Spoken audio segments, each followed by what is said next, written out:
either hold it or you can speak to it. Doesn't matter. Thank you. 안녕하세요. That's all I know, so. Hi, everyone. My name is Ashley. I'm from the 샌디에고 Rescue Mission, and I am so honored to be with all of you guys today. And if you don't know, the 샌디에go Rescue Mission is a faith-based, Jesus-centered rehabilitation program for those experiencing homelessness. We see those people on the streets, and we just know that the Lord has more for them than the life that they are currently experiencing.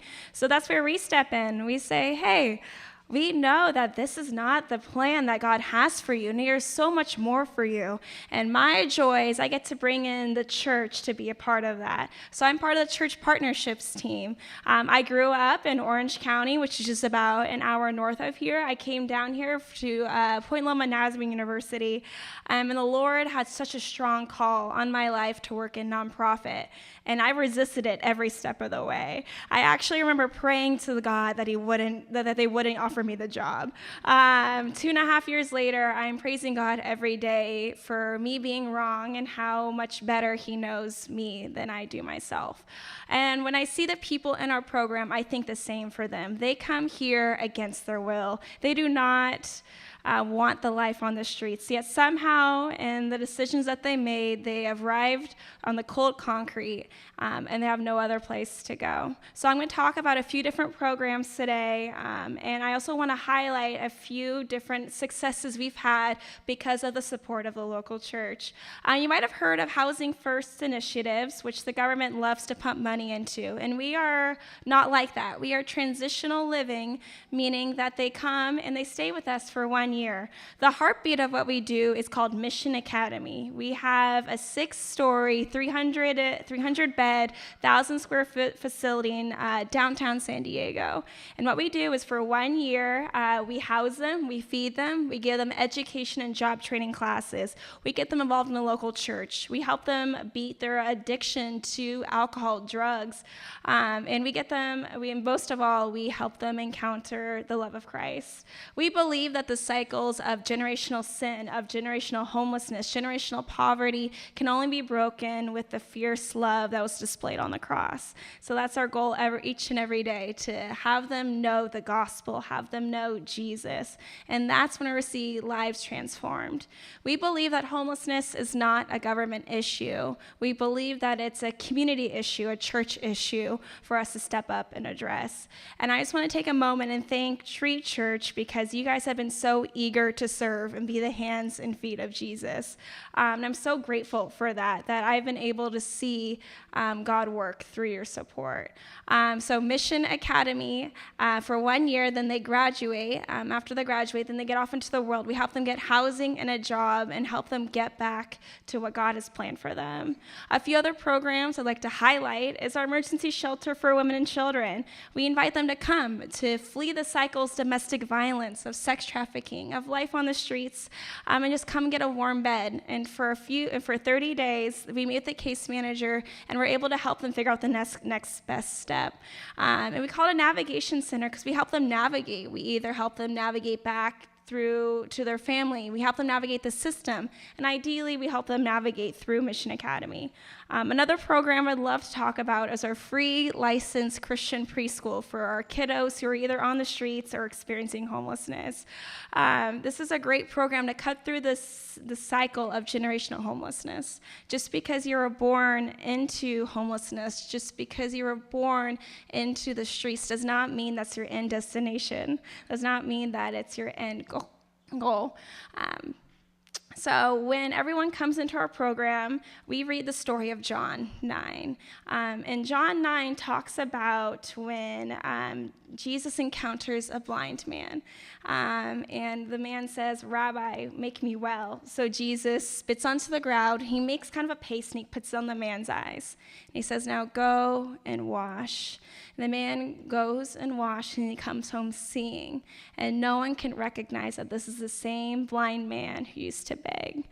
And that's our challenge to each person who walks through our doors. This is your chance. This is your opportunity to go and wash your eyes, because we guarantee that once you trust Jesus into washing your eyes, that no one's going to recognize you. I know that the same from my own life, from trusting Jesus, that I'm not the same as I was when I was blind and begging. So I just want to thank you guys for your support. Yesterday, we were able to feed around 800 people a warm, hot Thanksgiving meal, and we're share the warmth and the love of Jesus Christ. And we're going to do that again for Christmas. We're going to have a beautiful Christmas party for all of them. So as we head into the holiday season, I would just ask you guys to join me in praying for the holidays.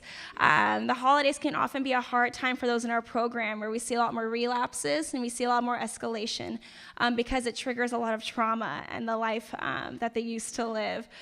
So just pray that we're able to just continue to minister the love and grace of Jesus, and that through this time they can continue to be healing and whole. I'm so grateful for you guys, and if you have any questions, I would love to answer them now.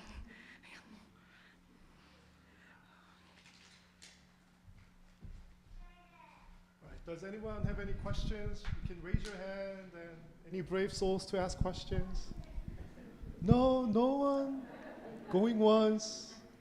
Going twice? Anyone from the back, maybe? Middle schoolers and high schoolers? Children? Oh, everyone's being shy. Okay, well, I guess I'll ask you some questions.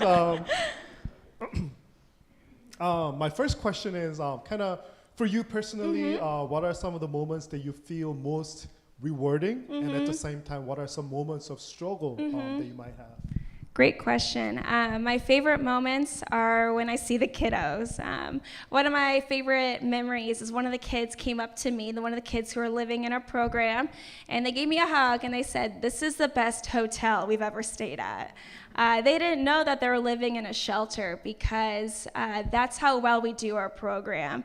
We truly try to embody that that because Jesus went to the cross believing that every breath I take is valuable, therefore every breath they take is valuable. So we really try to value their dignity, their love, their intrinsic human worth, and create a home for them. So for them to say that we were a hotel and not a shelter, not a transitional place, was one of the best moments. And then also when they come back after they get housed and get a job and talk about the difference that this place has made. Seeing them come in just disheveled and dirty, and they can't even look you into the eye, and to come back a year later a new person, that's what gets me to my job every day. The hard moment would definitely be probably when they relapse. Not every person struggles with drugs or with alcohol. I actually heard a story the other day that someone was resistant to our program because of their pride. They didn't think they had a problem. They didn't think they needed help. So for 10 years, he lived on the streets because he wasn't like those other people. But for him to come into the program and say, actually, yes, this is the thing I struggle with. This is my addiction. That was transformational. With drug addiction and alcohol addiction, part of the process in recovery is actually relapse. So the hardest part is to help them believe that this is actually a step in the right direction. I could probably ask you 100 more questions, but for the sake of time, kind of wanted to share a little perspective from our church. We got started about a year and a half ago. And when we, even before we got started, we started to think about how can we give back to our community. And we did a lot of research, and 샌디에고 Rescue Mission really came right into our hearts. And ever since we found out you guys and about the nature of your ministry. And I don't know if you remember, but we had our first Zoom meeting with some of the missions team members. Yeah. And I told you that I really wish that we could be an all-star church partner. Yeah. And at the time, I wasn't sure if we could, because we're such a small church just getting started. And our congregation has agreed, and they wanted to do so much more for Rescue Mission and for the homeless population in 샌디에고. We really thought about whether to do this, a little more, closed, private setting. But this is not for bragging. This is not for showing off. 저희가 선한 일을 할 때 오른손이 하는 일을 왼손이 모르게 해야 되잖아요. 그래서 이거를 이렇게 절대로 뭐 공개적으로 하는 것이 아니라 this is just for transparency for our members and also for you to see their faces and confirm their commitment to the 샌디에고 Rescue Mission. So we have prepared a gift for our offering to God and to 샌디에고 Rescue Mission. But I feel like I'm not the right person to give this to you. I'm gonna invite 우리 샌디 성도님 잠깐 어디 계시죠? 뒤에 나가셨나요? 잠깐 준비하시러 어디 계시죠? 잠깐 나와주시겠어요?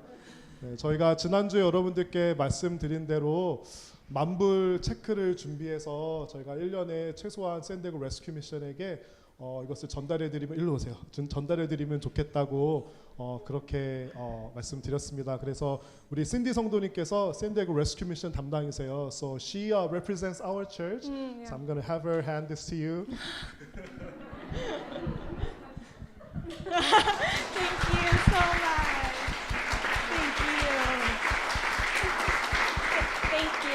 Thank you all. As soon as I send an email, Cindy responds in 5 minutes. So you guys are definitely one of my go-to favorite partners. And just one more note, we've been working with the Korean lady who went through your program. She's awesome. Jay. And and we're gonna do our best, and we're gonna make sure that she gets all the support she needs until the place that she can be independent. So we're communicating with her. We're asking for her needs, and we're really trying to take care of her.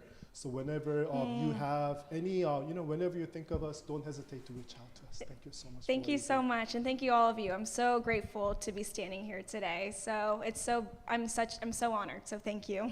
Thank you. Thank you.